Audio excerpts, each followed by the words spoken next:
Hello mga ka-legit Dabarkads, panibagong updates kung saan rito na nga po ang naging resulta ng salpukan ng noontime program.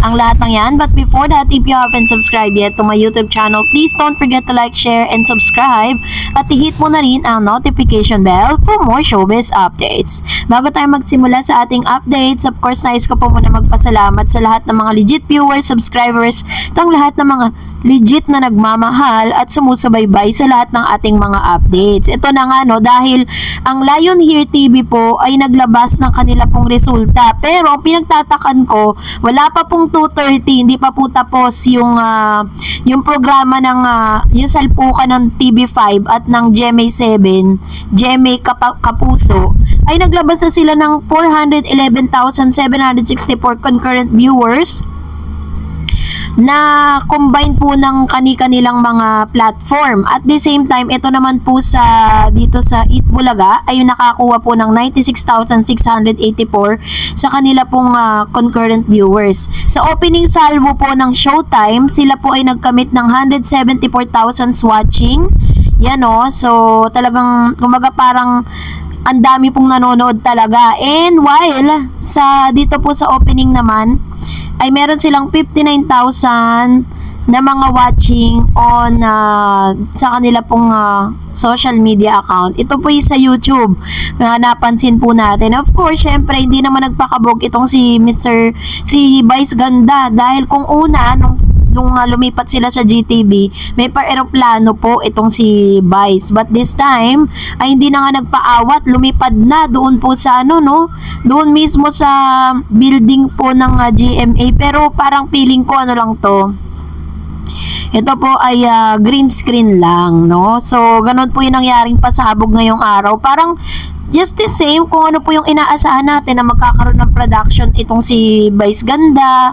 At syempre, parang normal lang din na lagi niyang ginagawa, 'di ba? Wala naman masyadong special kasi ang naging tema lang talaga is pinasok na GMA Network yung kani-kanilang mga talent dito po sa nasabing show. May kanya-kanyang pasabog na production number with matching costume and props ang mga nanalong barangay sa Super Special Barangay Bayanihan ng Eat Bulaga. Ito yung barangay na napili nila sa segment nilang Sugod Bahay Mga Kapatid. Sa studio naman, nakipag-showdown si May Mendoza sa Maneuvers Dancer, si Atasha Mulak ang Universal Motion Dancers at Miles Ocampo ay gumiling naman kasama ang Street Boys at dating grupo ni Bong Navarro at Jong Hilario. Sabi ng mga fans, sinapatan daw ng Street Boys si Bong at Jong na dalawa sa host ng It's Showtime.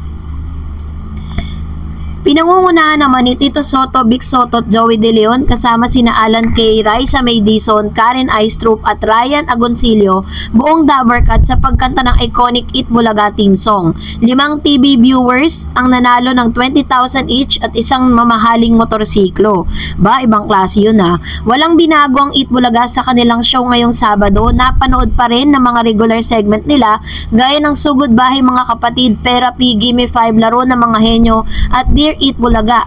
Binonggahan lang nila ang cash prizes na pinabigay sa Team Bahay at Team Online. Dancers na mga sikat na 90s dance group ang naglaro sa Gimme 5 portion. Ang Barangay Nyog, Bacoor, Cavite ang nanalo ng Super Special Barangay na nagkamit ng 200,000 at Super Celebration Package. At si Andres Mulak ang naglaro sa segment naman ng Therapy na game na nakipagkulitan sa host. Kilig na kilig naman itong si Raisa May nang pinalapit niya si Bossing Vic sa kakambal ni Atasha. Nagbablush si Raisa habang kinakausap si Andres.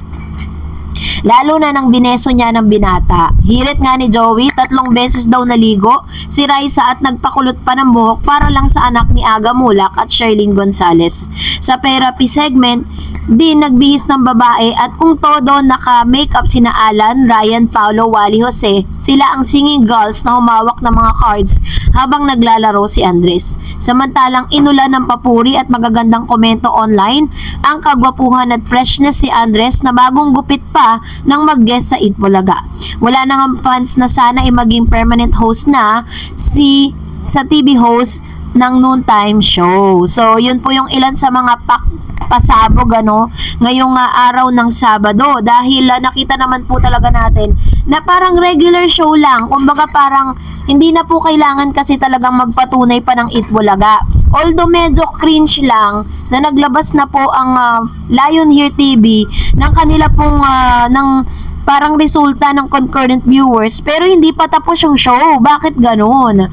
So, talaga bang or pinapatotohanan ba talaga ang mga sinasabi ng netizen na parang hindi, kumbaga parang ang Lion Here talagang pro GMA, pro ABS-CBN, pro It's Showtime. So, parang ganun yung lumalabas kasi minsan pag naglalabas sila ng mga article, it is always against. Parang against lagi, feeling ko lang against po sa TVJ at sa Itbulaga.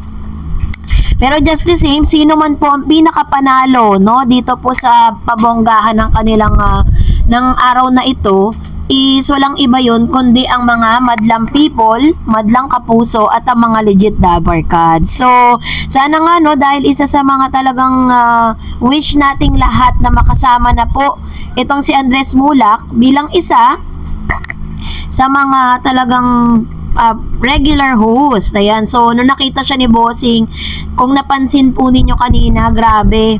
Talagang nakatitig si Bossing dito po kay Andres Mulak at sinabi ni Bossing kanina ang gwapo talaga, sabi niya. So napatunayan niya talagang super gwapo nung nakatapat niya na, 'di ba? Parang kasi etong si Andres Mulak, yung kanyang ilong parang sinemento, napakatangos ng ilong, napakatangka, 'di ba? At parang fresh na fresh talaga, napaka-fresh. At syempre, habang nanonood po tayo noon is inabangan din natin kung sino ba'y pantatapat ng It's Showtime dito po kay Andres. At hindi tayo nagkamali dahil yung pinakamabenta nilang portion, which is yung especially for you, ay tinapat po nila kung saan yung pinaka last portion po nila na pinantapat dito kay Andres. Walang iba kundi si Miss Michelle D, no? Yung Miss Universe 2024 candidates.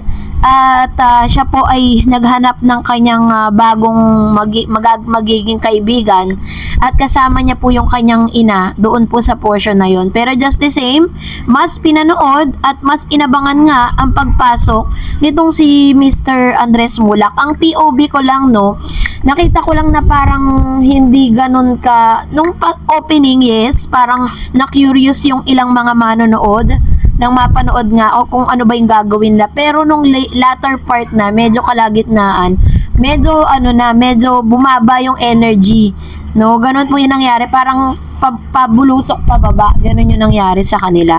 Kaya naman kayo po, ano pong sa loobin ninyo at ano po ang napansin po ninyo kanina habang kayo nanonood ng Itbulaga at ng It's Showtime. So, may mga Team Itbulaga at Team It's Showtime, mag-comment lang kayo sa comment section. And that's it for today. For more videos and updates, please don't forget to like and subscribe. And please don't forget to follow my Facebook page, Dar Eds TV. God bless everyone!